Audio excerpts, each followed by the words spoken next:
నమస్తే తెలుగువారి విశ్వవేదిక TV9 USA వారధి కార్యక్రమానికి స్వాగతం. నేను పద్మావతి. అధినేత తీరే అసమ్మతికి కారణమా? పార్టీ మారగానే పనికిరాని వారయ్యారా? పార్లమెంట్ ఎన్నికల ప్రచారానికి బీఆర్ఎస్ అజెండా ఏంటి? ఈ అంశాలపై మాట్లాడడానికి బీఆర్ఎస్ సీనియర్ నేత మన్నె గోవర్ధన్ రెడ్డి వారధిలో జాయిన్ అయ్యారు.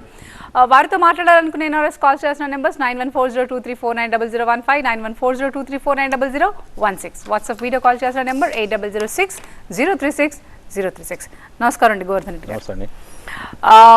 చూస్తున్నాం గత నెల నుంచి పార్టీ అంటే మారడాన్ని, అంటే ఎవరైనా అంటే అధినేత తీరే ఈ అసమ్మతికి కారణమా అన్న ఒక విమర్శకి మీ రియాక్షన్ ఏంటి?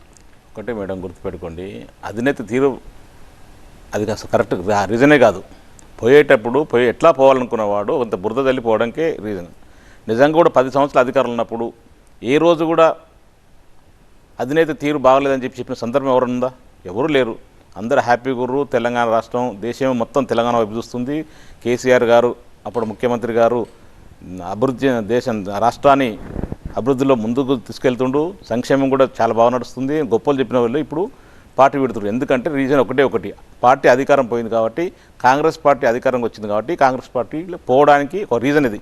ఓన్లీ అధినేత గారు మాకు అపాయింట్మెంట్ ఇవ్వలేదు, మమ్మల్ని పట్టించుకోలేదు అని చెప్పేసి కుంటి సాగులు చెప్పేసి బయటకు వెళ్తారు. వాళ్ళు ఎట్లా మనసులు డిసైడ్ అయిపోయారు బయటకు వెళ్ళిపోవాలని చెప్పి. అంతేగాని అధినేత తీరు కాదు, పార్టీ తీరు కాదు. ఖచ్చితంగా కూడా వాళ్ళు రేపు మాపు మా మూల్యం చెల్లించుకో తప్పదు. బీఆర్ఎస్ పార్టీ ఇప్పుడు పోయిన వాళ్ళు కడియం శ్రీగారు అనుకోండి, దానం నాగేందర్ అనుకోండి, కేశవరావు గారు అనుకోండి, వాళ్ళకి ఏం తక్కువ చేసిందండి? దానం నాగేందర్, మా ఖైరతాబాద్ కాన్స్టిట్యూన్సీ ఎమ్మెల్యే దానం నాగేందర్ గారు ఆయన రాజకీయ జీవితం సమాప్తమైన సందర్భంలో కేసీఆర్ గారిని బీఆర్ఎస్ పార్టీని కాళ్ళు మొక్కి ఏళ్ళు మొక్కి పార్టీలోకి రావడం జరిగింది 2018లో. రాగానే టికెట్ ఇచ్చిండు మమ్మల్ని కాదని కూడా. సో అయినా కూడా గెలిచిండు. మరి 2018 నుంచి 2023 వరకు మంచిగానే బాగానే ఉండు, అన్ని విధాలుగా లాభపడిండు, అన్ని విధాలుగా ఎంజాయ్ చేసిండు. 2023 ఎలక్షన్లో మళ్ళీ టికెట్ తీసుకుంటూ మళ్ళీ గెలిచిండు. 2023లో అధికారం పోగానే ఇమ్మీడియట్లీ నేను పులి లాంటి వాడిని, నేను పిల్లిని అయిపోయినా, అదే మీ టీవీ9 ఇంటర్వ్యూలో చెప్తున్నా. ఖచ్చితంగా 2000 అంటే ఈ జూన్ 4th నాడు రిజల్ట్ వస్తుంది. ఎంపీగా నిలబడుతున్నా, గెలుస్తున్నా, 5వ తారీఖున చార్జ్ తీసుకుంటున్నా, 6వ తారీఖు నాడు మళ్ళీ ఖైరతాబాద్ కాన్స్టిట్యూన్సీ ఎమ్మెల్యేకి రిజైన్ చేస్తానని చెప్పి గొప్పలు చెప్తుంది కదా. మేము ఒకటే చెప్తున్నాం క్లియర్గా, నిజంగా నీకు అంత నిజాయితీ ఉంటే, దమ్ముంటే ఖైరతాబాద్ కాన్స్టిట్యూన్సీ నుంచి ఎమ్మెల్యేగా ముందు రిజైన్ చేయి. తర్వాత నువ్వు సికింద్రాబాద్ పార్లమెంట్ పోటీ చేస్తావో పోటీ చేయవో నీ ఇష్టం. అది ఒక పార్టీ గుర్తు మీద, కారు గుర్తు మీద ఓటు తీసుకొని గెలుచుకొని మీ అందరి కష్టంతో గెలిచినావు. మా కష్టాన్ని పక్కన పెట్టేసి మేము ఏదైతే కాంగ్రెస్ కార్యకర్తలను కొట్లాడి, బీజేపీ కార్యకర్తలు కొట్లాడి నేను గెలిపించినాం. నువ్వు ఫస్ట్ హైదరాబాద్ ఓడిపోయే సీట్ నీదే అని చెప్పిన సందర్భం ఉంది. అయినా కూడా పార్టీ వేవ్లో మీరు గెలిచారు. గెలిచిన తర్వాత మీరు ఒక నిమిషం కూడా ఆగిపోతుంది. 2-3 నెలలు నీకు ఏమి కొంపరట్టకపోయింది అసలు. నీ మొత్తం కూడా 2004 నుంచి ఇప్పటివరకు చూస్తే ఎప్పుడు చూసినా కాంగ్రెస్ నుంచి టీడీపీ నుంచి కాంగ్రెస్ నుంచి బీఆర్ఎస్, మళ్ళీ బీఆర్ఎస్ నుంచి కాంగ్రెస్. పోయేటప్పుడు ఊరికి పోతాడం వల్ల నీ అవసరం కొరకు పోతున్నావు, నీ వెన్నుపోటు పొడిచిపోతున్నావు. నీకు అన్నం పెట్టిన పార్టీని, నీకు ఆదరించిన పార్టీలకు వెన్నుపోటు పొడిచిపోతున్నావు. పోతప్పుడు మళ్ళీ బురద తెలిపోవడం ఎందుకు? మొన్న ఏం చెప్తే ఇంటర్వ్యూలో మనం కేటీఆర్ గారట బీఆర్ఎస్ పార్టీ బీజేపీ ఒకటే అలయన్స్ పెట్టుకుంటున్నాం అని చెప్పిన సందర్భంగా ఈయన లౌకిక వాదటైనా వెళ్ళిపోతుందని చెప్పిట. అసలు ఏదైనా రీజన్ ఉంది? అర్థం ఉందా? ఏమైనా అర్థం లేని మాటలు చెప్తూ ఏదైతే కన్నతల్లి లాంటి పార్టీ ఆదరించిన పార్టీ మీద బురద వెళ్ళేసిపోతుంది తప్ప కరెక్ట్ కాదు. కడియం శ్రీగారు గారు ఆయన రాజకీయ జీవితం కూడా సమాప్తమైన సందర్భం. టీడీపీ నుంచి బీఆర్ఎస్ పార్టీకి వచ్చిండు. సరే సీనియర్ నాయకుడు అని చెప్పి గౌరవ కేసీఆర్ గారికి ఆదరించుండు. నీకు ఎంపీ టికెట్ ఇచ్చింది మా వరంగల్ నుంచి, గెలిచినావు. గెలిచిన తర్వాత మళ్ళీ ఏమైంది? తర్వాత రాజేతన్ చిన్న అవకతవకలు జరిగినప్పుడు నేను మళ్ళీ ఆయన తీసుకొచ్చి నేను ఎమ్మెల్సీ ఇచ్చేసి డిప్యూటీ సీఎం ఇచ్చిండు. డిప్యూటీ సీఎం ఇచ్చిన తర్వాత మళ్ళీ ఎమ్మెల్యే టికెట్ ఇచ్చిండు. మొన్న నీ కూతురు టికెట్ కావాలంటే కూతురు టికెట్ వరంగల్ టికెట్ ఇచ్చిండు. నీకేం తక్కువ చేసినండి? అసలు ఇది అసలు అర్థం లేదు. ఓన్లీ అదే అంటే రాజకీయాలు అంటే ఏదో ప్రజాసేవ అన్న కాన్సెప్ట్ ఎప్పుడో పోయింది. ఎక్కడ ప్రజాసేవ అండి? ఇది ఉన్నది.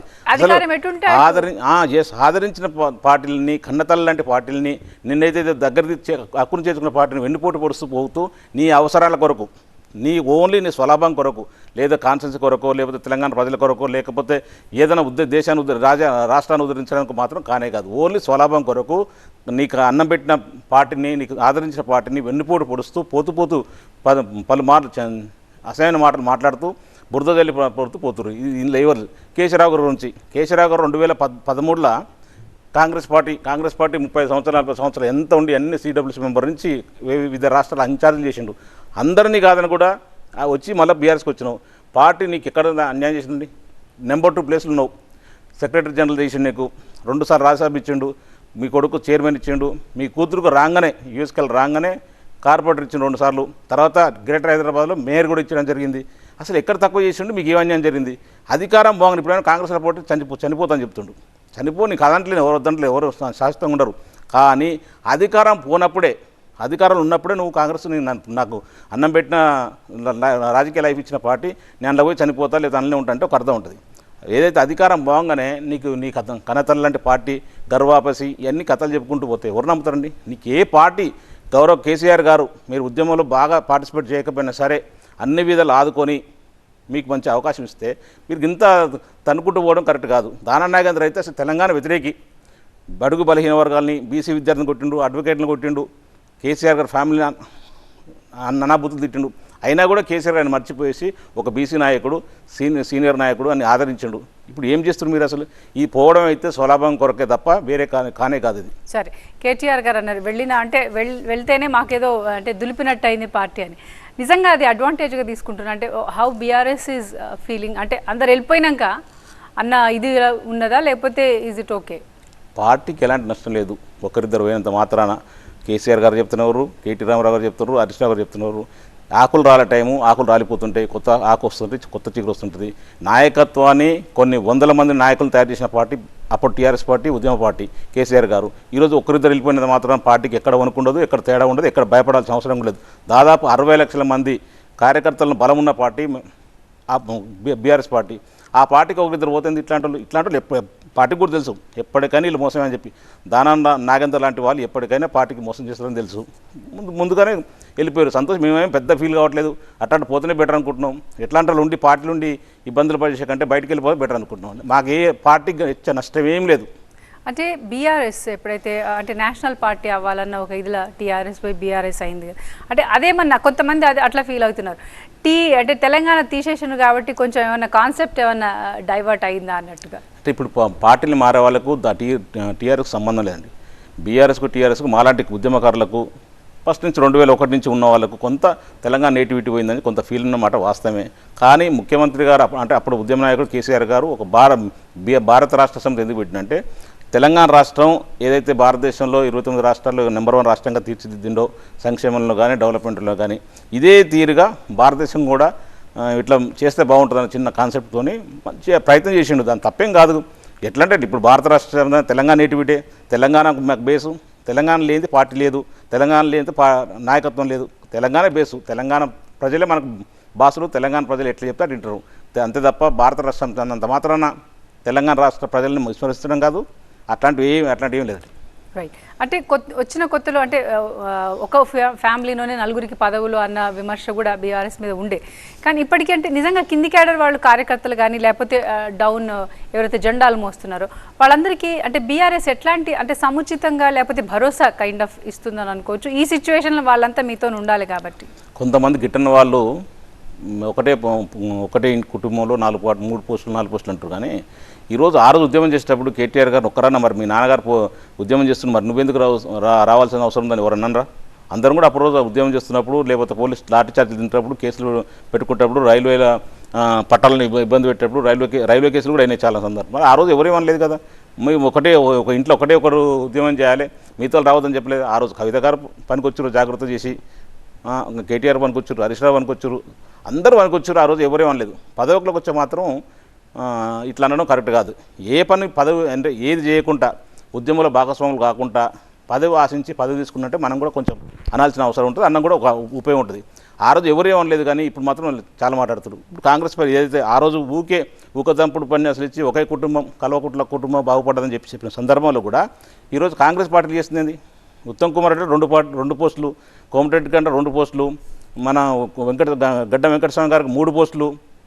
ఇప్పుడు మన అట్లా చెప్పుకోవడం చాలా ఉన్నాయి. ఆడ కూడా ఎవరు కూడా తక్కువేం కాదు. ఇక్కడ చెప్పడానికి నోరు ఉంది కదా అని చెప్పి ఖర్చు లేదు కదా అంటే ఏదమ్మా చెప్పగలుగుతాం. కానీ అది నిజంగా వాళ్ళు పాటిస్తే ఇంకొకరికి చెప్పడానికి ఉంటే అవకాశం ఉంటుంది. అట్లాంటి ఏం లేదు. అవన్నీ ఉట్టిగా అభూత కల్పనలు క్రియేట్ చేసేసి పార్టీని బదనాలు చేయాలని చెప్పేసి చేసిరు. అందులో కొంత సక్సెస్ కూడా అయ్యారు. రైట్. అంటే కాంగ్రెస్ ప్రభుత్వం ఏర్పడిన కొత్తలో ప్రతిపక్ష పార్టీ బీఆర్ఎస్ పార్టీ ఏదైతే ఉందో మీ నేతలు కూడా అన్నారు నెల రోజుల్లో ఉండదు కాంగ్రెస్ పార్టీ పడిపోతుంది అన్నట్టుగా. అంటే ఏ బేసిస్ మీద అన్నారు? ఇప్పుడు సిచ్యువేషన్ ఏమో రివర్స్ అయింది. ఇప్పుడు ఒకటే మేడం, కాంగ్రెస్ కల్చర్ని బట్టి చెప్పారు అంతే తప్ప అదే మొత్తం పార్టీ మొత్తం కొలాప్స్ అవుతాను కాదు, లేకపోతే గవర్నమెంట్ పడిపోతాం కాదు. మీ ముఖ్యమంత్రి రేవంత్ రెడ్డి గారి మిర్చిపాటును చూసి అహంకారంగా వ్యవహరిస్తుంటే తొందరపడకు రేవంత్ రెడ్డి గారు, ముఖ్యమంత్రి గారు. మీరు తొందరలో మీ పార్టీ కూడా కొంచెం ఇబ్బంది పడుతుంది. మీ సీనియర్ నాయకులు ఏదైతే 30-40 సంవత్సరాల పార్టీని అంటిపెట్టుకున్న వాళ్ళు చాలామంది ముఖ్యమంత్రి పోస్టుకు రెడీగా ఉన్నారు. నువ్వు నన్నగా మొన్న వచ్చినప్పుడు డైరెక్ట్ పీసీసీ అయినావు, మేనేజ్ చేసి మేనేజ్మెంట్ కోటలో సీఎం కూడా అయినావు కదా, కొంత తొందరపడకని చెప్పి ఆ ఉద్దేశంతో చెప్పారు. కానీ పార్టీ మొత్తం అసలు గవర్నమెంట్ పడిపోతుంది, వేరే గవర్నమెంట్ వస్తున్న ఉద్దేశం కాదాడ. ఇప్పుడు బీజేపీ వాళ్ళు చెప్తారు పార్లమెంటు ఎలక్షన్ కానివ్వండి మీ ప్రభుత్వం పడిపోతుందని చెప్పేసి డైరెక్ట్ ఆయన లక్ష్మణ్ గారు చెప్తారు.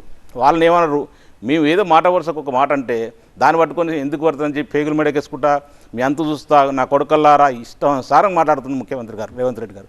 అది ఎంతవరకు కరెక్ట్ సబబు కానే కాదు. మేము ఏమని చెప్పినామంటే రెడీగా ఉన్నారు, ఉత్తమ్ కుమార్ రెడీగా ఉన్నారు, కోమటిరెడ్డి వెంకటరెడ్డి గారు రెడీగా ఉన్నారు, శ్రీధరబాబు రెడీ ఉన్నారు, దామోదర్ రాజనరసింహ రెడీ ఉన్నారు. వీళ్ళంతా మీకన్నా సీనియర్, పార్టీని ఫస్ట్ నుంచి పుట్టుకతోనే కాంగ్రెస్ పార్టీలో ఉన్నారు, ఆ కాంగ్రెస్ పార్టీలో కంటిన్యూ అయ్యారు. నీ లెక్క 100 పార్టీలు మారలేదు వాళ్ళు. సో ఆ ఉద్దేశంతో చెప్పిన మాట వాస్తవం. కానీ మాకు ఏ పార్టీ ఉన్నా కూడా మేము ఒకటి కోరుతున్నాం బీఆర్ఎస్ పార్టీ తరఫున, మీరు 6 గ్యారెంటీలు 13 అంశాలు 420 హామీలని 2 లక్షల రుణమాఫీని ఇవన్నీ అమలు చేయాలని కోరుకుంటున్నాం. ఏదైతే మన రైతు భరోసా కింద రైతు కూలీలకు కూడా డబ్బులు ఇస్తామని చెప్పారు 12,500 రూపాయలు, రైతు కౌలుదారులు కూడా 15,000 రూపాయలు ఇస్తామని చెప్పారు. ఇవన్నీ చెప్తున్నాం.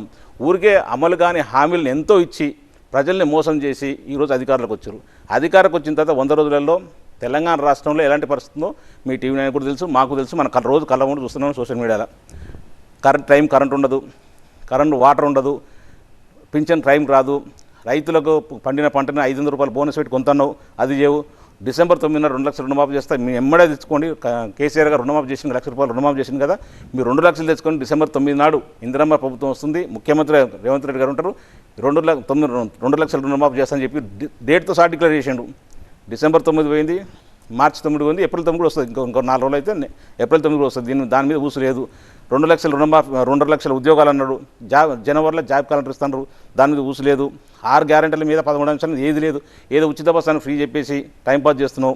200 రూపాయల యూనిట్ 200 యూనిట్లు కరెంట్ ఫ్రీ అని చెప్పేసి ఇప్పుడేమో 97 లక్షల మంది ration card white ration card అందరికీ వర్తిస్తుందని చెప్పిండు. ఇప్పుడు దాని మీద ఇప్పుడే 30 లక్షల మందికే కుదించేస్తుండు. ప్రతి మహిళకు 18 సంవత్సరాలు నిన్న మహిళకు 57 సంవత్సరాల లోపల ఉన్న ప్రతి మహిళకు 2,500 రూపాయలు ఇస్తాను చెప్పినావు. ఇప్పుడు దాంట్లో కండిషన్లు పెడుతున్నావు. అసలు ఇవన్నీ చెప్తుంటే అన్ని 420 హామీలు 420 మనిషి రేవంత్ రెడ్డి గారు అన్ని బ్లాక్మెయిల్ చేసేసి ప్రజలకు అమలు కాని హామీలను ఎన్నో ఇచ్చేసి మొత్తం మీద అధికారులకు వచ్చారు. ప్రజలు కూడా ఆశపడ్డారు అనుకుంటున్నాం. మేము కూడా ఏమనుకుంటున్నాం అంటే వాస్తవం చెప్పిన కేసీఆర్ గారు అప్పుడు ముఖ్యమంత్రి, మేము ఇది చేయగలుగుతాం, మీరు ఓట్లేస్తే మేము కలిసి మీకు సర్వీస్ చేయగలుగుతాం, ఈ 10 సంవత్సరాలు మీకు సర్వీస్ చేసినాం, దేశం మొత్తం గర్వించదగ్గ తెలంగాణ రాష్ట్రం తీర్చిదిద్దాం, హైదరాబాద్ డెవలప్మెంట్ విషయంలో కూడా మంచి చేసినాం, ఎంప్లాయ్మెంట్ క్రియేట్ చేసినాం, ఇన్ని చేసినాం కాబట్టి మళ్ళీ ఒకసారి అవకాశం ఇస్తే మంచి పని చేస్తామని చెప్పి ముఖ్యమంత్రి అప్పుడు కేసీఆర్ గారు చెప్పడం జరిగింది. కానీ మీరేం చేసినంటే అన్ని అమలు కాని హామీలు అన్నీ ఇచ్చుకుంటా అన్ని ఫ్రీ, ఆల్ ఫ్రీ, ఇది ఫ్రీ, అది ఫ్రీ, మీరేంటో తిని పండుకోండి ఓటేయండి అన్నట్టు చేసిర్రు. సార్ అనుభవిస్తారు ఇప్పుడు ప్రజలంతా, తెలంగాణ ప్రజలందరూ. ఇప్పుడు రైతులు అక్కడ వడగండ్ల వానబడి ఒక రకంగా దెబ్బతిన్న రైతులు, వాటర్ లేక ఒక రకంగా దెబ్బతింటారు. గ్రౌండ్ వాటర్ మొత్తం పడిపోయింది 3 మంత్స్లే. సాగునీరు లేక, తాగునీరు లేక, ఆ మిషన్ భగీరథ కింద ప్రతి ఇంటికి తండాలు అనుకోండి, చిన్న గ్రామాలు అనుకోండి, ప్రతి ఇంటికి నీళ్లు తిప్పితే నల్లు వచ్చేది. ఇప్పుడు ఎక్కడ పోయింది వ్యవస్థ? 3 నెలల్లో ఇక్కడ శత్రువులు అయిపోయింది. అంటే మీకు మానిటర్ చేయలేదు లేదా, మీకు చేత కావట్లేదా? అసలు ఇదేమీ అర్థం కావట్లేదు. మీరు ముఖ్యమంత్రి గారు, అప్పుడు ముఖ్యమంత్రి కేసీఆర్ గారు తెలంగాణ రాష్ట్రానికి అన్ని విధాలుగా సాగునీరు విషయంలో కానీ, తాగునీరు విషయంలో కానీ, పింఛన్ విషయంలో కానీ, డెవలప్మెంట్ విషయంలో కానీ అన్నీ రెడీ చేసి పెట్టిపోయింది మీకు. కరెంటు విషయంలో కానీ దాన్ని సక్రమంగా మీరు జస్ట్ మానిటర్ చేస్తే ఈరోజు తెలంగాణ రాష్ట్రం ఇంత బాధపడేది కాదు. ఓన్లీ మీ అసమర్థ పాలన వల్ల ఆ పాలన మీద అసలు ఆయనకి ఇంట్రెస్ట్ లేదు. ఎంతసేపు ప్రతిపక్షాలని దెబ్బతీయాలి, ప్రతిపక్షాలను పేగులు మెడకేసుకోవాలి, వాళ్ళని చంపాలి, కొట్టాలి, ఇది తప్ప ఇంక వేరే మాట లేదు. నా కొడుకల్లారా ఎగిరిక ఏదో పిచ్చి మాట్లాడుతున్నాం. అసలు మరి తెలిసి మాట్లాడుతున్నాను, తెలియక మాట్లాడుతున్నా, అర్థం కాని పరిస్థితి ఉంది. ఇంకొకటి ఏంటంటే ఇది ప్రతిపక్షాలు ఉన్నప్పుడు పీసీసీ ప్రెసిడెంట్ ఉన్నప్పుడు ఏం చెప్పినంటే, ఏదైతే ఒక పార్టీ గుర్తు మీద గెలిచిన వాళ్ళు ఇంకొక పార్టీ మీద పోతే రాళ్లతో కొట్టండి, ఉరి తీయండి, ఏదైతే క్రిమినల్ కేసులు క్రిమినల్స్ పెట్టండి, ప్లస్ ఊర్లో చావుడప్పు కొట్టండి అని చెప్పాను. మరి ఇప్పుడు ఏ రాళ్ళతో కొట్టాలి రేవంత్ రెడ్డి గారిని? ఆయనే చెప్తున్నా క్లియర్గా ప్రెస్ మీట్ పెట్టేసి, నేను గేట్ ఓపెన్ చేసిన బ్రదర్, ఒక గేట్ ఓపెన్ చేసినా వస్తురని చెప్పేసి. ఒక ముఖ్యమంత్రి స్థాయిలో ఉండి గేట్లు ఓపెన్ చేసినా, వేరే పార్టీ గెలిచిన నేను తీసుకుంటున్నా, చాలా వెల్కమ్ అని చెప్పే సందర్భం ఉందా? మరి ఏమనంటే మీరు మీ కేసీఆర్ గారు కూడా అట్లా చేసిరండి. కేసీఆర్ ఎప్పుడు చేయలేదు. మీరు ఇంటింటికి పోయి ఒక కమిటీలు క్రియేట్ చేసి దీపాదాస్ మున్సి గారిని ప్లస్ దానికి సంబంధించిన ఇది ఒక నలుగురిని పెట్టేసి ప్రతి ఇంటికి పోయి బతలాడి కాలేలు మొక్కి మీ పాటలు తీసుకుంటున్నాం. కోమరెడ్డి గారు ఏం చెప్తారంటే అసలు గేట్లు ఓపెన్ చేయలేదు, గేట్లు బద్దలు పెట్టుకుని వస్తారని చెప్తారు. ఎవడొచ్చి నువ్వు కాడికి ఒకరిద్దరు ఎమ్మెల్యేలు రాగానే మొత్తం బద్దలు కట్టుకొని వచ్చేసినట్టనా? మీరే కావాలని బీఆర్ఎస్ పార్టీ దెబ్బతీయాలని చెప్పేసి బీజేపీ పార్టీ కాంగ్రెస్ పార్టీ రెండు ఒకటైపోయి ఓన్లీ కేసీఆర్ గారు దెబ్బతీయాలి, కేసీఆర్ దెబ్బతీస్తే బీజేపీ బలపడుతుందని చెప్పి వచ్చిన ఆశ అలకు కకృతి కాంగ్రెస్ వాళ్ళు కూడా దానికి తందాన పాడేసి మొత్తం మీద బీఆర్ఎస్ దెబ్బని చూస్తారు. కానీ తెలంగాణ రాష్ట్రానికి తెలంగాణ ప్రజలకు శ్రీరామ రక్ష కేసీఆర్ గారు బీఆర్ఎస్ పార్టీ. తెలంగాణ రాష్ట్రం సిద్ధించిందంటే ఈరోజు తెలంగాణ రాష్ట్రం ఉందంటే గౌరవ కేసీఆర్ గారి వల్లనే. అది ఎవరు ఒప్పుకోకపోయినా పార్టీకి ఒప్పుకోకపోయినా ప్రతి తెలంగాణ బిడ్డ మనసులో కేసీఆర్ గారి గౌరవం ఉంటుంది. వీళ్ళంతా ఏదో ఒక్కోసారి గవర్నమెంట్ వచ్చినంత మాత్రాన అధికారం వచ్చినంత మాత్రాన అవాకులు చెవాకులు పేలుతురు. కానీ రాబోయే రోజులలో బీఆర్ఎస్ పార్టీకి ఇంతకు డబుల్ త్రిబుల్గా మెజార్టీతో గెలుస్తాం, ఖచ్చితంగా అధికారులకు వస్తాం, తెలంగాణ ప్రజలు కాపాడుకున్న బాధ్యత మాది. రైతులు ఏదైతే ఇబ్బంది పడుతారో ఆ ఇబ్బందులన్నీ తొలగిపోయే విధంగా కేసీఆర్ గారు పరిపాలిస్తారు. అంటే నేతలు అంటారు మాటల యుద్ధాలు కానీ లేకపోతే చేతల యుద్ధాలు కానీ అవుతున్నాయి. నిజంగా ప్రజలు గమనిస్తున్నారన్న స్పృహతోనే నేతలు చేస్తున్నారా లేకపోతే డీల్స్ కుదుర్చుకుంటున్నారా? అర్థమవుతలేదు. ఆ స్పృహ ఉంటే రేవంత్ రెడ్డి గారు పీసీసీ ప్రెసిడెంట్ అట్లా మాట్లాడచ్చా? రాళ్లతో కొట్టండి, ఉరి తీయండి, ఏదైతే మానభంగ కేసు సంబంధించిన ఆ క్రిమినల్ కేసు అంతా సెక్షన్లు పెట్టండి అని చెప్పిండు, డప్పులు సాటించామన్నాడు, సాగు డప్పు కొట్టమన్నాడు. మరి ఇప్పుడు ఆయనే తెరదీసింది కదా, ఆయన కొద్ది సరే ఎవరో పోయి జైన్ అవుతున్నట్టు ఒక విషయం ఆయనే క్లియర్ చెప్పింది, ప్రెస్ మీట్ పెట్టి మరీ చెప్పింది మొన్న చిన్న ఒక గేట్ ఓపెన్ చేసిన మిత్రమా అని. అంటే దీనికి ఎక్కడి నుంచి ఎక్కడ పోతున్నట్టు నువ్వు చెప్పిన పీసీసీ ప్రెసిడెంట్ ఉన్నప్పుడు ఏం చేసినావు? ప్రతిపక్షం ఉన్నప్పుడు మరి ఇప్పుడు ఏ రాళ్ళతో నిన్ను కొట్టాలన్నా, జైన్ కొట్టాలన్నా, జయించుకుంటాను కొట్టాలని, ఎవరిని కొట్టాలి? ఇదంతా ఊరికే స్వలాభం కొరకే, ఏదో రాష్ట్రం ప్రయోజనం కొరకు, పార్టీ బలోపేతం కొరకు, ఆ పార్టీలో చచ్చిపోతామని చెప్పి కథలు చెప్పడం ఇదంతా తప్ప ఓన్లీ స్వలాభం. దాంట్లో పోతే మళ్ళీ అధికారం అనుభవించవచ్చు, అధికారం అనుభవిస్తే 4 రూపాయలు సంపాదించుకోవచ్చు, అధికార దర్పం చేయొచ్చు, ఆధిపత్యం చెలాయించవచ్చు. ఈ జీవితకాలం ఒక్కొక్కటి 40 సంవత్సరాలు 50 సంవత్సరాలు వీళ్ళ ముఖాలు చూసి చచ్చిపోవాలన్నా వేరేకి అవకాశం రావద్దా? వేరేడు కూడా చాలా అవకాశం ఉంటుంది కదా, వేరేడు కూడా సేవభావం ఉంటుంది, సేవ చేయాలని ఆలోచన ఉంటుంది. మీరు గౌరవంగా తప్పుకోవాలి. 80 సంవత్సరాలు వచ్చినప్పుడు కూడా ఇంకా రాజకీయం చేసి ఇంకా పార్టీలో పోయి ఇంకో చేస్తామని చెప్పి ఆలోచన కరెక్ట్గానే కాదు. దానా నాగేంద్ర గారు కూడా 6 సార్లు ఎమ్మెల్యే. నువ్వు ఇంకా నీతిగా ఉండాలి. ఈ టైంలో లాస్ట్ స్టేజ్లో నీతిగా ఉండాలి. మంచిగా ఏదైనా నీకు నమ్మి పార్టీ ఇచ్చిందో దాన్ని గౌరవం కాపాడాలి. ఆ పార్టీకి ఇబ్బందులు ఉన్నప్పుడు, నువ్వు కష్టకాలం ఉన్నప్పుడు నిన్ను కష్టకాలం ఉన్నప్పుడు పార్టీ కాపాడింది. ఆ పార్టీకి ఇబ్బందులు ఉన్నప్పుడు, కష్టకాలం ఉన్నప్పుడు పార్టీని కూడా కావాల్సిన బాధ్యత నీది ఉంది. కరెన్సీ గారు అనండి ఎక్కడ డిప్యూటీ ఆయన చేయని పదవి అని చెప్పండి. నిన్ను పిలిచి నీకు పార్టీతో సంబంధం లేకపోయినా అప్పుడు ఉద్యమకారుడు రాజేన్ పక్కన పెట్టి కూడా నీకు డిప్యూటీ సీఎం ఇచ్చింది. ఇంతనన్నా విశ్వాసం ఉండాలి కండి. రైట్. రమేష్ ఉన్నారు యూఎస్ఐ నుంచి మీతో మాట్లాడడానికి. రమేష్ గారు నమస్తే అండి. మాట్లాడండి. మన్నే గోవర్ధన్ రెడ్డి గారు ఉన్నారు. నమస్తే రమేష్ గారు. జై తెలంగాణ. నమస్తే, జై తెలంగాణ అన్న. ఈ మన పార్టీల బారటాల గురించి మీరు పరిశీలన ఎందుకు అవుతున్నారన్న? వాళ్ళు వేరే పార్టీ నుంచే వచ్చారు కదా, మన దగ్గర లేరు కదా, ఫస్ట్ నుంచి పుట్టింది ఇక్కడ కాదు కదా. అవునవును, ఏ సార్ కరెక్టే. అయితే దారం నాగేందర్ పోయిండు, మన కేశవరావు 84 ఏళ్ళ వయసులో పోగుడైంది. అసలు ఇలా మనం ఆనందించాల విషయం ఏంటంటే మన కేసీఆర్ ఇలా బయటకు వచ్చిండు. అవును, ఆ స్పీచ్ చూసి మేమందరం కూర్చున్నాం అన్న. ఇప్పుడు మన పాత రోజులు మళ్ళా గుర్తు చేసుకుంటున్నాం. అవునా, సంతోషం. ఏంటంటే మీరు పార్టీ నుంచి బయటికి పోయిరని వాళ్ళని తిట్టకండి, ఎందుకంటే వాళ్ళు బయట నుంచి వచ్చిన వాళ్ళే కదా.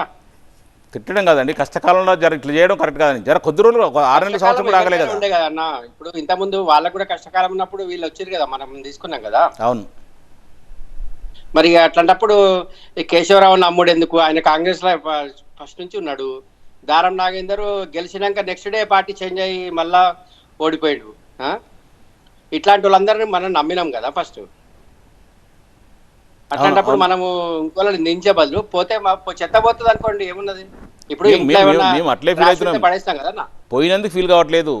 ఆదరించిన మీ కష్టకాలంలో ఆదరించిన పార్టీని నమ్మి మీకు టికెట్ ఇచ్చి గెలిపిస్తే పార్టీ కష్టకాలంలో పోతున్నారని చెప్పేసి జస్ట్ మాట్లాడుతున్నాం అంతే తప్ప పోతే దరిద్రం మీద మేము కూడా అనుకుంటాం. ఇట్లాంటి దరిద్రులు ఉండడం కంటే పోవడం బెటర్ అనుకుంటున్నాం మేము. అదే నేను చెప్పేది కూడా అదే. ఎందుకంటే ఇప్పుడు విలువలు పోయినాయి అన్న. ఇప్పుడు రాజకీయంలో లేదంటే ఇప్పుడు ఎవరు గెలిస్తే ఏ పార్టీలో గెలిచినా కానీ అందరం మొత్తం ఇప్పుడు ఒక 1000 మంది పొలిటీషియన్ తీసుకుంటే అందరూ అన్ని పార్టీలో తిరిగిన వాళ్ళే ఉంటారు. అవును, ఎస్ అన్న, మన పార్టీ పెట్టిన వాళ్ళు తప్ప. అవును రమేష్ అన్న, నా ఉద్దేశం ఏంటంటే పోయేటోడు పోతాడు, ఏమున్నదన్న, మీరు ఉన్న వాళ్ళతోనే చేసుకోండి. ఇప్పుడు అన్న మన పార్టీల నాయకులకు కొరదలే అన్న, ఉద్యమ సమయంలో అదే కాంగ్రెస్ పార్టీ మీద ప్రాణాలు తెగించి కేసులకు భయపడకుండా లాఠీ దెబ్బలు భయపడకుండా పోరాడిన వాళ్ళు చాలామంది నాయకులు ఉన్నారు. గౌరవ కేసీఆర్ గారు వాళ్ళని గుర్తించి వాళ్ళకు టికెట్ ఇచ్చి గెలిపిస్తే ఇంకంతకన్నా పుణ్యం ఉండదు. అంత పార్టీకి అంటిపెట్టుకుంటారు. కష్టకాలం కానీ ఏ కాలం అయినా సరే ఖచ్చితంగా పార్టీలో ఉంటారు. మేము కూడా కోరుకుంటున్నాం, అదే అట్లా ఉండాలని కోరుకుంటున్నాం మేము కూడా. రైట్. సో అంటున్నారు అంటే వెళ్ళిన వాళ్ళని వెళ్ళనియండి తిట్టొద్దని కూడా అంటున్నారు. మరి తిట్టొద్దంటే కొంత బాధ అనిపిస్తుందండి. ఇప్పుడు నేను ఎగ్జాంపుల్ చెప్తున్నా, మా ఖైరతాబాద్ చెప్తున్నా, మా కేసీఆర్ కూడా మా ఖైరతాబాద్లో ఉంటాడు. ఎన్ని పదవులు అనుభవించి 10 సంవత్సరాల పార్టీలు అన్ని విధాలుగా అనుభవించేసి ఇప్పుడు కరెక్ట్ టైం అంటే నిజంగా సంవత్సరం అయింది, 2 సంవత్సరాలు అయింది, కొంత ఇబ్బంది ఉంది, లేదా ప్రజలకు ఏం చేయలేకపోతున్నాం, అధికారం కాంగ్రెస్ పార్టీ సహకరించట్లేదు అని కొంత పోయినా ఒక అర్థం ఉంటుంది. నెల కూడా కాలేదు. మా నాగేంద్ర గారు అయితే అసలు కాంగ్రెస్ పార్టీ అధికారులు వచ్చిన నెక్స్ట్ డే నుంచి ప్రయత్నం చేసింది ఇక అందులో పోవాలని చెప్పేసి. ఒక్క నిమిషం కూడా ఆగలేక పరిస్థితి ఉంటే ఎంత అసలు ఇంత ఉంటుంది. నువ్వేదో కొత్తగా నాయకుడు కాదు, దాదాపు 30-30 సంవత్సరాల నుంచి రాజకీయాలు ఉన్నావు, కొంత ఓపిక ఉండాలి కదా. అన్నీ అనుభవించినావు, నువ్వు కూడా గ్రేటర్ పని చేసినావు, మన మినిస్టర్ చేసినావు, అన్ని 4-5 సార్లు ఎమ్మెల్యే చేసినావు. కొంచెం ఓపిక ఉండాలి మేము కోరుకుంటున్నాం. మాలాంటి వాళ్ళకు ఆదర్శంగా ఉండాలి నాయకులు.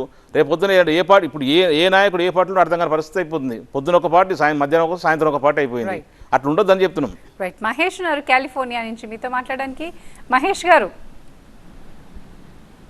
నమస్తే అండి. గోవర్ధన్ రెడ్డి గారు నమస్కారం. నమస్తే. 2 క్వశ్చన్స్ ఏంటంటే, ఇప్పుడు టిఆర్ఎస్ పార్టీ ఉద్యమం తర్వాత ప్రభుత్వం ఫామ్ చేసే టైంలో కూడా మీరు కూడా ఈ తెలుగుదేశం కాంగ్రెస్ పార్టీ నుంచి నాయకులనే తీసుకున్నారు కదా. ఫర్ ఎగ్జాంపుల్ ఎర్రబల్లి దయాకర్ రావు, తలసాని శ్రీనివాస్ యాదవ్, మహేందర్ రెడ్డి, నామా నాగేశ్వరరావు, దానం నాగేందర్, వీళ్ళంతా టిఆర్ఎస్ పార్టీ ఉద్యమకారులు కాదు. వీళ్ళేమి తెలంగాణ అజిటేషన్ లో పార్టిసిపేట్ చేసిన వాళ్ళు కాదు. కాబట్టి ఇదంతా పేమెంట్ కోటా పొలిటికల్ లీడర్స్. వీళ్ళు ఏంటంటే ఎక్కడ అధికారం ఉంటే అక్కడ ఉంటారు. కాబట్టి కేసీఆర్ చేసిన ఫస్ట్ తప్పు ఏంటంటే ఈ వేరే పార్టీల నుంచి ఇది పెద్ద నాయకులని పేమెంట్ కోటా కింద తీసుకోవడం. కేసీఆర్ గారు ఉద్యమకారులకు ఎవరికి పెద్దగా ఆయన మంత్రి పదవులు ఇచ్చింది లేదు, పెద్దగా చేసింది లేదండి. ఆయన తెలంగాణ వచ్చిన తర్వాత టిఆర్ఎస్ పార్టీ పక్తు రాజకీయ పార్టీగా ఇప్పటి నుంచి మేము ఉంటామని చెప్పేసి ఒక్క స్టేట్మెంట్ తో ఆయన మార్చేశాడు మొత్తం. కాబట్టి వీళ్ళంతా పేమెంట్ పీపుల్. కాబట్టి వీళ్ళు అధికారం ఎక్కడ ఉంటే అక్కడ ఉంటారు, తప్పులేదు. ఇప్పుడు ఎవరైనా పార్టీ కోసం కష్టపడే నాయకులు అంటే పార్టీ నిర్మించుకుంటే ఉంటారు. పార్టీ అలాంటి నిర్మాణం జరగలేదు. దాని గురించి ఏమంటారు? సెకండ్ ఏంటంటే, ఇప్పుడు కవిత గారు liquor scam, phone tapping scam లో KCR and KTR, Kaleshwaram project scam లో హరీష్ రావు, ఇట్లా ఈ నలుగురు 4 జైళ్లకు వెళితే ఫ్యూచర్ లో మరి టిఆర్ఎస్ పార్టీ పరిస్థితి ఏమై ఉంటుంది? ఎందుకంటే రేపు కాళేశ్వరం ప్రాజెక్టు స్కామ్ అని కూడా హరీష్ రావు మెడకు చుట్టుకుంటే రేపు హరీష్ రావు కూడా కాంగ్రెస్ పార్టీకి వెళ్లే అవకాశం ఉంది. ఎందుకంటే మీరు రేవంత్ రెడ్డి గారిని ఎంత తీవ్రంగా ఆయన్ని టార్చర్ చేశారంటే, టిఆర్ఎస్ గవర్నమెంట్ లో ఉన్నప్పుడు రాత్రి 1 గంటకి ఆయన బెడ్రూమ్ లోకి వెళ్ళి పోలీసులు మంది మార్బలం, ఇప్పటికీ వీడియో ఉంటుంది. మహేష్ గారు మహేష్ అన్న కొంచెము ఉద్యమ పార్టీ నుంచి తెలంగాణ రాష్ట్రం వచ్చిన తర్వాత గౌరవ కేసీఆర్ గారు అప్పుడు ఏం చేశారంటే, కొంత ఎక్స్పీరియన్స్డ్ ఎమ్మెల్యేలు ఉంటే తెలంగాణ రాష్ట్రం అనాథగా ఉన్నది, తెలంగాణ రాష్ట్రం కొంత డెవలప్ చేసుకోవాలి, అన్ని రాష్ట్రాలతో పోటీ పడే విధంగా మంచిగా ఉండాలి, కొంచెం ఎక్స్పీరియన్స్ ఎమ్మెల్యేలు ఉండి ఎక్స్పీరియన్స్ మంత్రులు ఉంటే బాగుంటుందన్న చిన్న ఆలోచనతోటి టీడీపీ నుంచి కాంగ్రెస్ నుంచి తీసుకొని కొంచెం మంది అవకాశం ఇచ్చినన్న. అది తప్పు రైటో ఆ రోజున్న పరిస్థితుల్లో కేసీఆర్ చేసిన రైట్ అని అనుకుంటున్నాం. కానీ ఇప్పుడు చూస్తే మాత్రం ఖచ్చితంగా తప్పని అనుకుంటున్నాం. మేము కూడా అనుకుంటున్నాం ఖచ్చితంగా మన ఉద్యమకారులు ప్రాణాలు తెగించి పోరాడిన వాళ్ళకు ఇచ్చి గెలిపించుంటే ఈరోజు ఇట్లాంటి పరిస్థితి వచ్చేది కాదు. నిజంగా మీరు ఒకటే ఏమంటే ఉద్యమకారులకు ఎలాంటి మంత్రి పదవులు, ఉద్యమకారులకు చాలా మందికి మంత్రి పదవులు ఇచ్చినండి. జగదీష్ రెడ్డి గారు, లేకపోతే మన దాకా అగ్రికల్చర్ మినిస్టర్ ఉన్న ఆయన అందరికి చాలామందికి ఇచ్చారు. దాంతోపాటు వీళ్ళు కూడా ఇచ్చారు. కానీ ఇవ్వాల్సి లేకుండే, కానీ ఆ రోజున్న పరిస్థితి పునరీకరణ కొరకు లేదా తెలంగాణ బాగు కొరకు వచ్చిందని చెప్పేసి కళ్ళబొలి మాటలు చెప్పినందుకు కేసీఆర్ గారు ఆ రోజు నమ్మిండు. ఎందుకంటే నమ్మాల్సిన రాజకీయాలు అందరూ నమ్మాల్సిందే కదా, ఎవరిని కూడా ఎలగొట్టలేని పరిస్థితి కదా. అట్ట ఆ ఉద్దేశంతో ఇచ్చిండు. కానీ ఇంత వెండిపోటు పర్సన్ ఎక్స్పెక్ట్ చేయలేదు. ఇది ఖచ్చితంగా తప్పే. నెక్స్ట్ రేపు రాబోయే రోజుల్లో కూడా ఉద్యమకారులని ఏదో పార్టీ జెండా మోసిన వాడి కొంత ప్రేమ ఉంటుంది, ఒక నాయకత్వం కింద పనిచేస్తే నాయకుడి మీద ప్రేమ ఉంటుంది, ఆ పార్టీలో ఉండాలి, పార్టీలో మంచి పని చేయాలి, పార్టీకి గొప్ప పేరు తీసుకురావాలి, మన తెలంగాణ ప్రజలకు మంచి చేయాలి, మన కాన్స్టిట్యూన్సీ ప్రజలకు మంచి చేయాలని ఒక ఆలోచన ఉంటుంది. నిజంగా మీరు చెప్పినట్టు 100% నెక్స్ట్ రాబోయే రోజుల్లో ఉద్యమకారులకు అవకాశం ఉంటుంది. రెండవది, మీరు లిక్కర్ స్కామ్ కావాలని చెప్పిన రాజకీయ కేసు, అది రాజకీయంగా వేధించాలి, రాజకీయంగా లబ్ధి పొందాలని ఈ 2 సంవత్సరాల నుంచి లిక్కర్ స్కామ్ గురించి నడిపిస్తున్నారు. చాలా సందర్భాలు ఈడీ ఆఫీస్ పిలిచిరు, వదిలేసారు. ఈ రోజు ఓన్లీ పార్లమెంటు ఎలక్షన్లో లబ్ధి పొందాలనే ఉద్దేశంతోనే కవిత గారిని అరెస్ట్ చేయడం జరిగింది. మీకు అది తెలుసు. ఇది రాజకీయంగా వేధింపుల కేసు తప్ప నిజంగా వాస్తవం అయితే కానే కాదు. కాళేశ్వరంలో హరీష్ రావు చేసిన, కేసీఆర్ చేసిన దానివల్ల దాదాపు 6-7 జిల్లాలకు వాటర్ వచ్చింది. కొన్ని లక్షల ఎకరాలకు వాళ్ళు కాంగ్రెస్ వాళ్ళు ఎంక్వైరీ చేసినా కూడా దాదాపు 1 కోటి ఎకరాల దాకా నీళ్ళు వచ్చిందని చెప్పి వాళ్ళే చెప్పడం జరిగింది. అది చిన్న ఇప్పుడు ఇంత పెద్ద ప్రాజెక్ట్ చాలా సందర్భంలో ఇంతమంది కేసీఆర్ చెప్పారు, మనకు కూడా తెలుసు. చాలా యూఎస్ లాంటి పెద్ద కంట్రీల్లో కూడా ప్రాజెక్ట్ కట్టాడు, కొంత కూలిపోతుంటే చిన్న తప్పులు జరుగుతుంటాయి, లేకపోతే దాన్ని రెక్టిఫై చేసుకోవాలి. కాళేశ్వరంలో అదే 2 పిల్లలు పోయినాయి, మేము కాదంటలేదు కదా, మనకు క్లియర్ దాన్ని ఎంక్వైరీ చేయండి, దాని మీద ఎవరైతే అవకతవకలు జరిగితే కాళ్ళను శిక్షించండి అని చెప్పి క్లియర్ చెప్పడం జరిగింది. దాంట్లో ఎందుకు ఇంత రాదంతం చేసి దాన్ని టైంపాస్ చేసేసి, లేకపోతే ఓన్లీ ఒకటే ఎజెండా బీఆర్ఎస్ పార్టీని, కేసీఆర్ గారిని బదనాం చేయాలి, కేసీఆర్ గారిని అవినీతి పడడం చూపించాలని ఒక ప్రయత్నంతోనే చేస్తుంది తప్ప నిజంగా తెలంగాణ ప్రజలకు ఒక కాళేశ్వరం లాంటి 2 పిల్లర్లు పోయినప్పుడు దాని కాపర్ డ్యామ్ కట్టేసి ఇమ్మీడియట్ నీళ్ళు ఇవ్వాల్సిన బాధ్యత. ఆ రోజు ఇప్పుడు ఆ నీళ్ళు ఇస్తే రైతులకు ఇంత బాధపడేటట్లు కాదు. కేసీఆర్ గారు ఇప్పుడు రైతులు పరామర్శించడానికి, రైతుల ఇబ్బందులు కనుక్కోవడానికి పోవాల్సిన అవసరం కూడా లేకుండే. రేవంత్ రెడ్డి గారు ఇన్ని కథలు చెప్తాడు, నేను రైతు కుటుంబం నుంచి అని చెప్పి చాలా పేద కుటుంబం నుంచి వచ్చిన నల్లమల అడవులకి వచ్చి చెప్తుంటారు కదా. మరి ఈ రైతులు ఇంతమంది ఆత్మహత్యలు చేసుకుంటారు, దాదాపు 3 నెలలనే 200 మంది చనిపోయారు. మరి ఏ రోజు కూడా రైతుల గురించి ఒక్కసారి మాట్లాడు. ఆ రోజు ఏమో గగ్గోలు పెట్టిండు, రోడ్ల మీదకి వచ్చిండు, హడావుడి చేసిండు. మరి రైతులు చనిపోతున్నారు, కరెంటు ఉండట్లేదు, సాగునీటి ఉండట్లేదు, తాగునీటి మిషన్ భగీరథ అంటే దేశంలో నీతి ఆయోగ్ కూడా చెప్పింది. మంచి స్కీము, చాలా పర్ఫెక్ట్గా చేస్తుంది తెలంగాణ రాష్ట్రంలో మిషన్ భగీరథ అని చెప్పేసి. మిషన్ భగీరథ 3 నెలలనే దాన్ని అటర్ ప్రాఫిట్ అయింది. మేము 6 సంవత్సరాలు ఇచ్చినాం మిషన్ భగీరథ నీళ్లు. ప్రతి ఇంటికి ప్రతి పేదవాడికి కూడా సురక్షితమైన వాటర్ ఇచ్చారు. మరి ఈ 3 నెలలు ఏం పుట్టింది, ఏం మెయింటైన్ చేయలేకపోతారు అంటే రేవంత్ రెడ్డి చేత కావట్లేదా? ఇవన్నీ దృష్టిలో పెట్టుకోవాలి.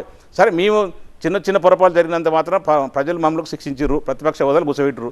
కానీ మిమ్మల్ని నమ్మి, మీ అమలు కాని వాగ్దానాలు నమ్మి, హామీలు నమ్మి మీకు ఒక అవకాశం ఇచ్చారు కదా, దాన్ని ఎందుకు నిలబెట్టుకోవట్లేదు? దాన్ని చెప్పాల్సిన బాధ్యత ఉంది. ఈయన నిజంగా కూడా కేసీఆర్ గారు కానీ, కేటీ రామారావు గారు కానీ, హరీష్ రావు గారు కానీ, దానికి సంబంధించిన మాజీ మంత్రులు ఎవరైనా సరే చెప్పారు, మీకు ఎక్కడన్నా అనుమానం వస్తే దాని మీద ఎంక్వైరీ చేయండి, దాన్ని ఎంక్వైరీ బాధితులను శిక్షించండి, దాంట్లోకి ఏం కాదు. కానీ మా మీద కోపంతో, మా బీఆర్ఎస్ పార్టీ మీద కోపంతో, కేసీఆర్ గారి కోపంతో, కల్వకుంట్ల వాళ్ళ ఫ్యామిలీ మీద కోపంతో తెలంగాణ ప్రజలకు అన్యాయం చేద్దని చెప్పేసి క్లియర్ చెప్తునేవారు. నువ్వు అది పక్కన పెట్టి ఆ సోయి లేకుండా ఎంతసేపు మీరు రోజుకోటి, మొన్నటిదాకా కాళేశ్వరం ఉండే, ఇప్పుడు ఫోన్ ట్యాపింగు, రేపు లిక్కర్, బీజేపీ లిక్కర్ అని ఏదో పెట్టుకుని టైంపాస్ చేస్తుంది తప్ప సెంట్రల్ పార్టీ కానీ, స్టేట్ కాంగ్రెస్ పార్టీ కానీ తెలంగాణ రాష్ట్రానికి ఒక ఇది చేస్తాం, ఇది పర్మనెంట్గా ప్రజలకు ఇంత ఉపయోగపడుతుందని చెప్పి చెప్పిన సందర్భం లేదు. మేము ఒకటే ఏమనంటారంటే, కాంగ్రెస్ పార్టీ ఇప్పటికైనా బుద్ధి మార్చుకోండి, ప్రజల్ని అక్కడ అరిగోసపడుతున్నారు రైతులు, దాని మీద కొంచెం దృష్టి పెట్టాలని కోరుకుంటున్నాం. గోవర్ధన్ రెడ్డి గారు, ఇప్పుడు అంటే ఇవి నేతలు పార్టీలు మారడం అదంతా ఇక వారం 10 రోజులలో జనాలు మర్చిపోతారని నేను అనుకుంటున్నాను. ఇప్పుడు ఎన్నికల ప్రచారానికి ప్రజల దగ్గరికి పోవాలంటే, అంటే ప్రజలకి ఇప్పుడు అభివృద్ధి అవసరమా, సంక్షేమం అవసరమా, ప్రజలు ఏం కోరుకుంటారని BRS what is your strategy of going? ఒకటే మేడం, ఇప్పుడు కాంగ్రెస్ పార్టీ వచ్చి 3 months అంటే 400 రోజులు దాటిపోయింది. తెలంగాణ ప్రజలు ఈ పార్టీ అంటే గతంలో 10 సంవత్సరాలు కేసీఆర్ గారి పాలన, అభివృద్ధి, సంక్షేమం అన్నీ చూసిరు. ఎంప్లాయ్మెంటు, ఇండస్ట్రియలిస్టు లేకపోతే గురుకుల పాఠశాలలు, మొత్తం టోటల్ వ్యవస్థ 10 సంవత్సరాలు చూసిరు. ఇప్పుడు ఈ 3 నెలల్లో 100 రోజులు దాటిన తర్వాత 100 రోజుల పరిపాలన, రేవంత్ రెడ్డి గారి పరిపాలన కాంగ్రెస్ మార్క్ కళ్ళకు కట్టినట్టు కనబడుతుంది. వాళ్ళు ఏ రోజు కూడా ప్రజల గురించి ఆలోచించరు. ఇంకో దూరం ఇప్పుడు ఈ ఎంపీ ఎలక్షన్ తర్వాత హామీలు రోజుకోండి, వారానికి కూడా తీరుస్తూనే ఉన్నారు కదా వాళ్ళు కూడా. మేము అదే చెప్తున్నాం మేడం.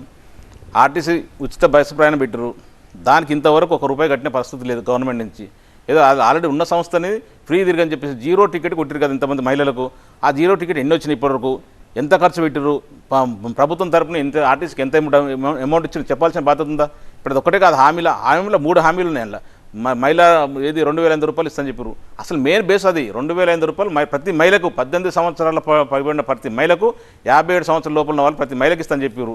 ఇంట్లో ఒకరికి ఇస్తాను చెప్పలేదు, ఇంట్లో ఎంతమందికి అంతమంది ఇస్తున్నారు. మళ్ళీ ఇంకొకటి ₹2,000 నుంచి ₹4,000 పెన్షన్ ఇస్తాను చెప్పారు. ఇద్దరు ఇస్తారు, ముసలాలకు ఇద్దరికి ఇస్తాను చెప్పారు. మరి ఇప్పుడు ఆయన మీద కాన్సన్ట్రేట్ పెట్టట్లే కదా, ఓన్లీ ఏదో తూతూ మంత్రం కదా. ఇప్పుడు ₹500 సిలిండరు, 500 సిలిండర్ అంటే పేదవాడు ఏమనుకుంటాడు, నేను 500 రూపాయలు ఇట్లా నోట్ ఇచ్చేస్తే నాకు సిలిండర్ ఇస్తారనుకుంటారా అనుకుంటారా? ఇప్పుడు ఏం చెప్తారు, మొత్తం ఫుల్ పేమెంట్ కట్టాలి, తర్వాత సబ్సిడీ అకౌంట్లో పంపిస్తారట. అది ఎవడు చూస్తాడు, ఎవడు వస్తుంది, ఎవడు పట్టించుకోడు. ఇప్పుడు పేదవాడి దగ్గర ఉండాలి కదా, అది లేకనే నువ్వు అట్లా బూచి చూపిస్తుంది, ఏది 500 రూపాయలు సిలిండర్ వస్తుందని చెప్పేసి.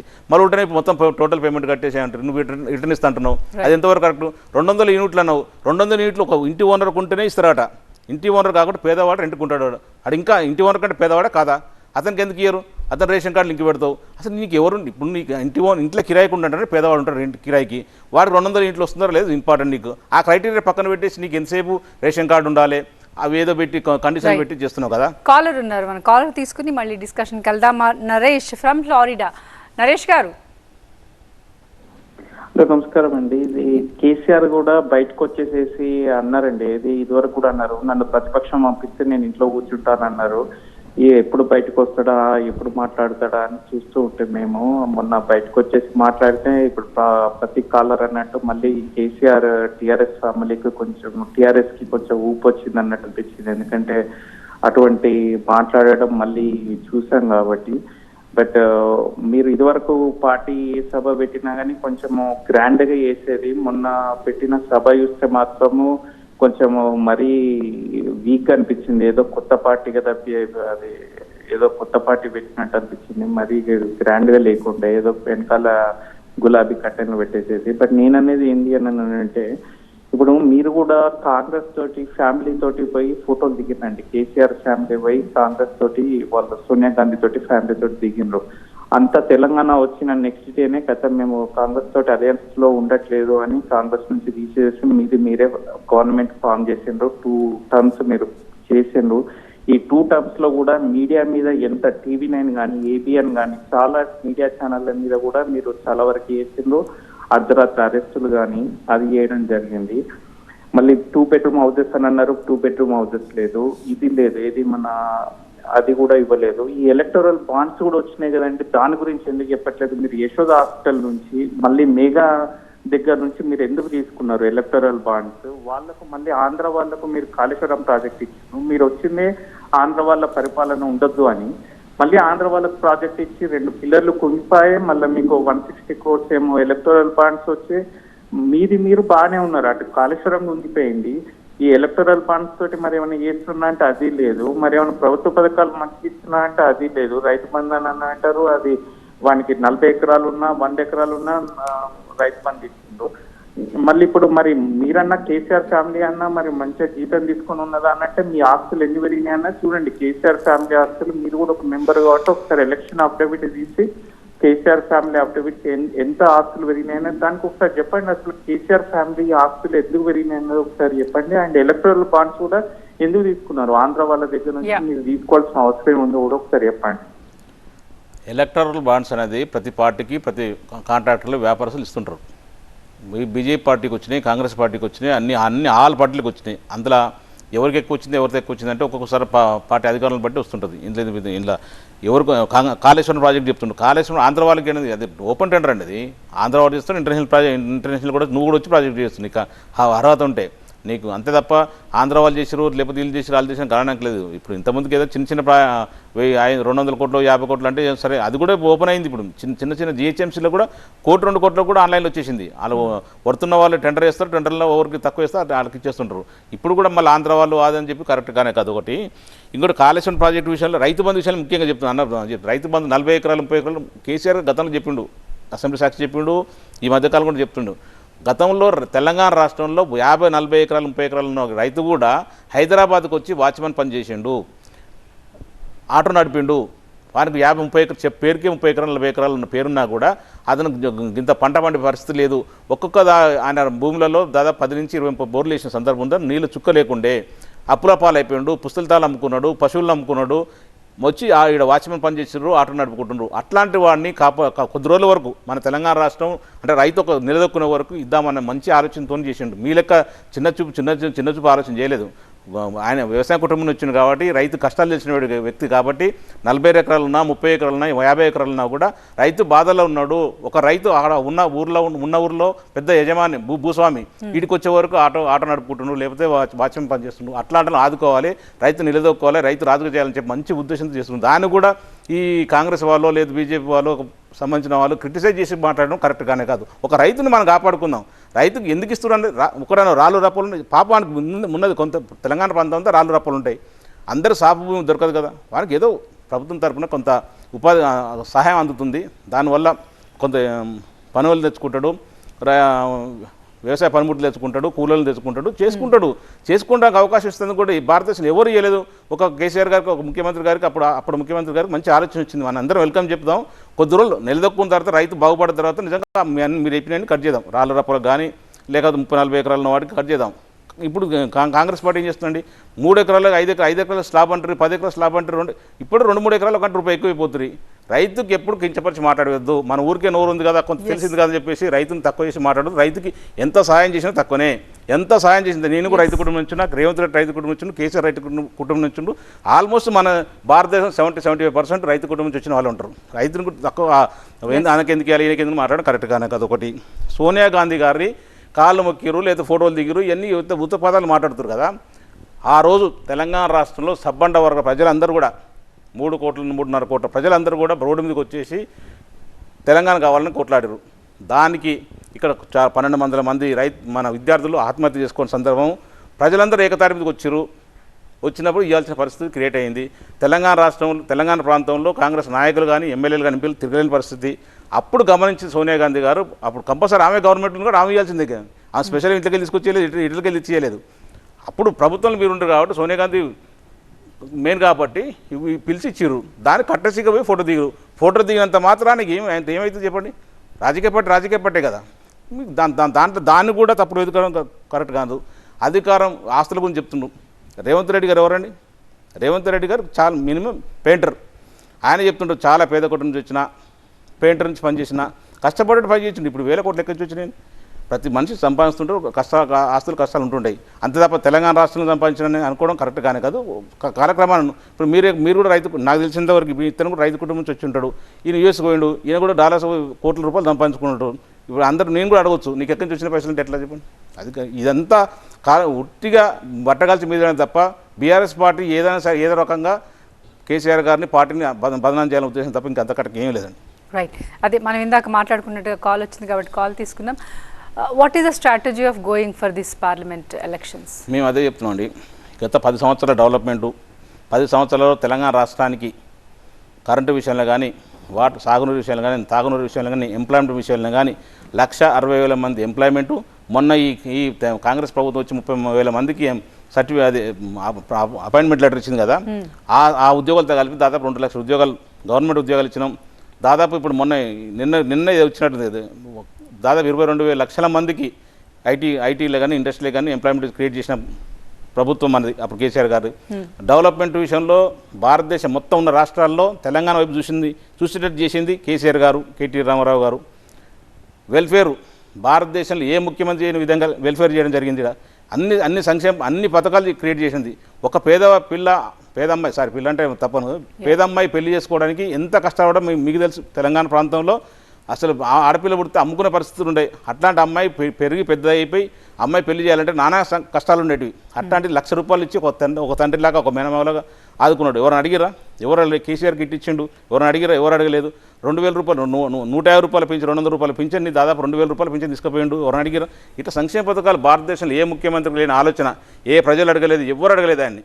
మాకు తెలంగాణ రాష్ట్రానికి ముఖ్యమంత్రి కేసీఆర్ ఉండు మంచి చేస్తారని ఒక నమ్మకంతో అట్లా వదిలేశారు.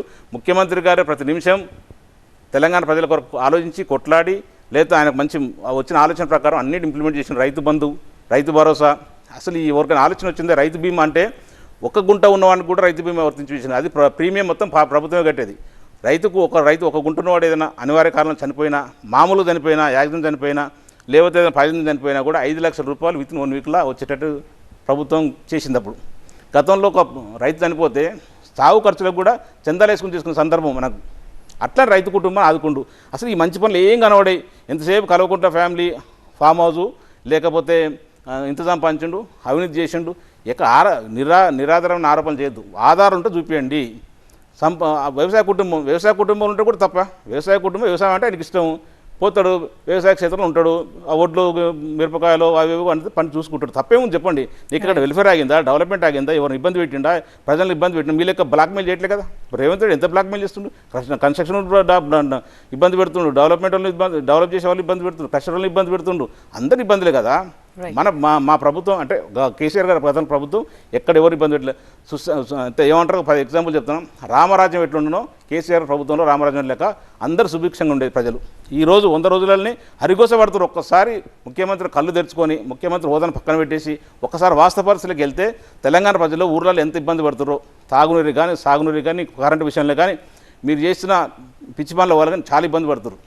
మేమంటారు ఇవి ప్రామాణికం. ముఖ్యమంత్రి గారు రేవంత్ రెడ్డి చెప్తుండ్రు మాకు రెఫరెండం ఎలక్షన్స్ అంటారు. మీకు కూడా రెఫరెండం, మాకు కూడా 10 సంవత్సరాలు మీరు అమలు కానీ వాగ్దానాలు ఇచ్చారు కదా, అవి నమ్మి ప్రజలు మోసపోయారు. ఇప్పుడు మోసపోరని మేము అనుకుంటున్నాం. ఖచ్చితంగా ఒక 10 సీట్ల వరకు ఖచ్చితంగా ఎంపీ సీట్ గెలిస్తారని మేము నమ్ముతున్నాం. సో చేసిన అభివృద్ధి సంక్షేమమే పట్టుకొని ప్రజల ముందు 100% అదే కానీ ప్రజలు కావాల్సింది అదే కదా. రైట్. అంటే కాంగ్రెస్ కూడా ఇప్పుడు అధికారంలోకి వచ్చింది. సరే, అధికారంలోకి వచ్చి ఊకే ఉండదు. అంటే వాళ్ళు కూడా సంక్షేమము అభివృద్ధి ఆలోచిస్తారు. ఎందుకంటే టర్మ్ కంప్లీట్ చేయాలి అండ్ ఇంకో టర్మ్ కూడా కావాలంటే కూడా ప్రజల మన్నన పొందాలి అని. కాబట్టి వాళ్ళతోని కాదు అంటే కొన్ని మేడం, ఈరోజు రేవంత్ రెడ్డి గారు క్లియర్గా గవర్నమెంట్ రాకముందుకు ఇందిరామ రాజ్యంలో డేట్లతో సహా డిక్లేర్ అయింది. డిసెంబర్ 9 నాడు 2 లక్షల రుణమాఫీ చేస్తానని చెప్పిండు. అది చేయలేదు. ఆయన మేము అడగలేదు, ప్రజలు అడగలేదు, ఆయనే చెప్పిండు. ముఖ్యమంత్రిగా రేవంత్ రెడ్డి గారు వస్తున్నారు, ఇందిరామ రాజ్యం వస్తుంది, 2 లక్షల రూపాయలు రుణమాఫీ చేస్తానని చెప్పిండు. వచ్చే నెల నుంచి అంటే నవంబర్ ఎండింగ్ ఎలక్షన్, డిసెంబర్ నుంచి ఎవరు బిల్లు కట్టకండి, బిల్లు కట్టిర్రు. వాటర్ మాఫీ నల్ల నీళ్ళకు మేము బిల్లులు మాఫీ చేస్తే మళ్ళీ అందరికి బిల్లు వస్తున్నాయి. ఇప్పుడు మూడవది అందరికీ రైతు కూలీలకు కూడా డబ్బులు ఇస్తానని చెప్పిండు, కౌలు కూలీలకు కూడా డబ్బులు ఇస్తానని చెప్పిండు. నెక్స్ట్ మంత్ నుంచే, మనం చెప్పింది కాదు. తర్వాత 100 రోజులు అని చెప్పారు. మాకు కనీసం నిన్న మొన్న వచ్చిన అధికారులకు మాకు 100 రోజుల టైం ఇవ్వరని చెప్పారు. సరే 100 రోజులకు కూడా 2 లక్షల రుణమాఫీ గురించి డిస్కషన్ లేదు. కనీసం దాని వైపు అడుగులు కూడా వేయలేదు. కనీసం మరి అధికారం పిలిచి 2 లక్షల రుణమాఫీ ఎంతమందికి ఉంది, ఎంతమంది రుణమాఫీ చేయాలి, ఎంత చేస్తానని చెప్పి ఆలోచన వచ్చిందా? ఎంప్లాయ్మెంట్ ఏ డిపార్ట్మెంట్ ఎన్ని ఖాళీలు ఉన్నాయి, ఇప్పటివరకు దాని మీద రివ్యూ చేసినరా? అధికారులకు సంబంధించిన మీ ఆర్డర్ జారీ చేయాలి కదా. మీ డిపార్ట్మెంట్ ఎన్ని ఖాళీలు ఉన్నాయని చెప్పి చేసిరా? అసలు ఏమీ లేదండి. ఊరికే ఈ 3 నెలలు ఖాళీ టైంపాస్ చేస్తూ ఏదో ప్రతిపక్ష పార్టీని దెబ్బతీయాలని, కేసీఆర్ గారిని ఎట్లా అని చెప్పేసి ఏదో స్కామ్లు ఇరికించాలని చెప్పేసి, పార్టీని బంధపెట్టాలని చెప్పేసి బురదలుతుంది తప్ప ఇంక అంతకు మించింది ఏమీ చేయలేదు. ప్రజలకు వరగబెట్టింది అయితే నాకు తెలిసైతే ఏం లేదు. నేను ప్రతిపక్ష పార్టీ నిజం చెప్పినా కూడా నమ్మకపోయినా వాస్తవం. ప్రజలకు ఏం తెలంగాణ రాష్ట్రంలో ఈ 100 రోజులలో ఏం జరిగిందైతే లేదు. ఏమంటే ఉచిత బస్సు అంటున్నారు, లేదా 10 లక్షలు ఏదో హెల్త్ స్కీమ్ అంటుంటారు, అంతే తప్ప ఇంకే అసలు 2000 ఎందుకు ఇస్తలేదు చెప్పండి. మీరు వచ్చింది 100 డేస్ అయింది కదా, స్టార్ట్ చేయాలి కదా. కనీసం దాని మీద విధి విధానాలు నడుస్తున్నాయా? 2000 ఎవరికి ఇవ్వాలి, ఎవరికి ఇవ్వద్దు, ఎందుకు ఇవ్వాలి, ఎందుకు ఇవ్వద్దని దాని విధి విధానాలు నడుస్తున్నాయా? నడుస్తే మేము కూడా నమ్ముతాం. స్టార్ట్ చేసి 20 ఇవ్వాలి, ఇంకో 2 నెలలకు 3 నెలలకు వస్తాయని చెప్పేసి 2000 4,000 రూపాయలు ఎంబడే చంద్రరామ రాజు రాగానే 2,000 నుంచి 4,000 రూపాయలు ఇస్తాను చెప్పారు. ఇంట్లో ఇద్దరికి ఇస్తాను చెప్పారు. మరి అది ఎక్కడ పోయింది స్కీము? ఇంతవరకు దాని మీద అసలు అడుగులేదే. మరి ప్రజలు గమనిస్తారు కదా. ముఖ్యంగా రైతులైతే హరిగోసపడుతున్నారు. నీ కాంగ్రెస్ నాయకులు, ఎమ్మెల్యేలు కానీ మంత్రులు కానీ మీరు పోయినా కూడా అడ్డగించి కొట్టే పరిస్థితులు ఉంది ఊర్లలో. సో మీకు ఖచ్చితంగా మీకు ఓటేసే పరిస్థితి లేదు. మీరు ఎన్ని కళలు కన్నా కూడా మీకు ఓటేయరు. కేసీఆర్ పాలన గుర్తొస్తుంది. కేసీఆర్ గారు శ్రీరామ రక్ష. కేసీఆర్ గారు అయితే తెలంగాణ రాష్ట్రం బాగుపడుతుంది. కేసీఆర్ అప్పు తెచ్చిండో సప్పు తెచ్చిండో మాకు టైంకి అయితే టింగ్ అని డబ్బులు వచ్చినాయి, రైతు బంధు వచ్చింది, రైతు బీమా వచ్చింది, నీళ్ళు వచ్చినాయి, కరెంట్ వచ్చినాయి, ప్రతి గింజ కొన్నాడు, మాకు ఎలాంటి ఇబ్బంది లేదు. ప్రతి నెల ఫస్ట్ రోజు రైతు మన పెద్దవాళ్ళకందరికీ 2,000 రూపాయలు పింఛన్ వచ్చింది. ఎవ్వరు కూడా ఇబ్బంది పడలేదండి స్కీమ్లల్లో. అందరూ హ్యాపీగా ఉండి వెల్ఫేర్ అందరం ప్రతి ఇంటికి అందింది. అందరూ హ్యాపీగా ఆ గుర్తు తెచ్చుకొని ఖచ్చితంగా కారు గుర్తు కొట్టేస్తారు. రైట్.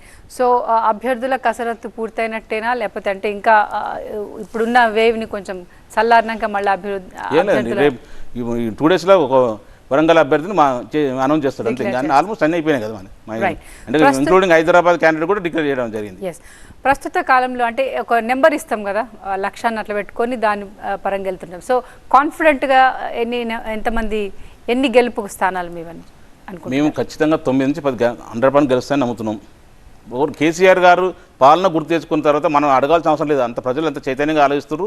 మేము చెప్తున్నాం కదా, నేను అంటే నీకు ఒక పార్టీ కార్యకర్తగా చెప్పట్లేదు. వాస్తవ పరిస్థితుల్లో ఊర్లల్లో ఎట్లుందంటే ఇది ఇంతకుముందు చెప్పిన కేసీఆర్ గారు అప్పు తెచ్చిండో సప్పు తెచ్చిండో, ప్రజలను మమ్మల్ని ఇబ్బంది పెట్టలేదు, టైంకు డబ్బులు వచ్చి రైతు బంధు వచ్చింది, అన్ని స్కీమ్లు వచ్చినాయి, డెవలప్మెంట్ విషయాలు కానీ టైం వర్షాలు కానీ కరెంటు కానీ ఎక్కడ ఇబ్బంది లేదు. రైతులకు 24 hours కరెంటు ఇచ్చారు, నాణ్యతమైన కరెంటు. ఎగ్జాంపుల్ చెప్తున్నా, ప్రతి ఇంతమందుకు మోటార్లకు అసలు మోటార్ వైండింగ్ వాళ్ళకి పని లేకుండే. ఇప్పుడు ప్రతి మోటార్ వైండింగ్ ఒక మోటార్ అల్లించాలంటే 4 రోజులు 5 రోజులు వెయిట్ చేయాల్సి వస్తుంది పరిస్థితి. అన్ని మోటార్లు కాలిపోయినాయి. ట్రాన్స్ఫార్మర్లు గతంలో చూసినా మనం 10 సంవత్సరాల కింద చూసినాం, ట్రాన్స్ఫార్మర్లు కాలిపోతే రైతులే దించి, రైతులే కష్టపడి, రైతులు వేసుకపోయి బాగా చేయించి అది వచ్చే వరకు పడిగాపులు కాసి ట్రాన్స్ఫార్మర్ చూసేటోళ్ళు. మరి సేమ్ పరిస్థితి వచ్చింది. పాత 10 సంవత్సరాల కింద ఏ పరిస్థితి ఉందో కాంగ్రెస్ పాలన అంత పరిస్థితి వచ్చింది. ప్రజలు అంత తక్కువ అంచనేయద్దు. ప్రజలు మేము నాటలు నమ్మి ఏదో మా కేసీఆర్ చేసిన దానికంటే ఇంకేదో బాగా చేస్తారని చెప్పేసి నమ్మిరు, అయితే నమ్మి ఆలోచించారో ఇప్పుడు కేసీఆర్ కంటే ఏమి చేయడానికి అర్థమైపోయింది. అందుకే కేసీఆర్ చేసింది బెటరు. కేసీఆర్ అయితేనే శ్రీరామ రక్ష. కేసీఆర్ అయితేనే మన తెలంగాణ రాష్ట్ర ప్రజల్ని ఆదుకుంటాడు, రైతులను ఆదుకుంటాడు. ఆయన ఉంటేనే బాగుంటుందని అనుకుంటారు. తెలంగాణ గలం వినిపించాలన్నా, పార్లమెంట్లో తెలంగాణ నుంచి కొట్లాడాలన్నా, తెలంగాణ రాష్ట్రం అంటే బీఆర్ఎస్ పార్టీ నుంచి ఒక అభ్యర్థి ఉండాలి, అక్కడ మెంబర్లు ఉంటే ఖచ్చితంగా తెలంగాణ రాష్ట్రంలో జరుగుతున్న అన్యాయం గురించి అక్కడ పార్లమెంట్లో మాట్లాడతారని ప్రజలు ఆలోచిస్తారు. ఖచ్చితంగా పార్లమెంట్లో 9 నుంచి 10 ఖచ్చితంగా గెలుస్తాయి. సో ప్రజలు మీ తరఫున ఉన్నారని మీ భరోసా? 100%. Right. Thank you very much అండి మీ for your valuable time Govardhan Reddy గారు. ఇది ఈరోజు వారధి. చూస్తూనే ఉండండి TV9.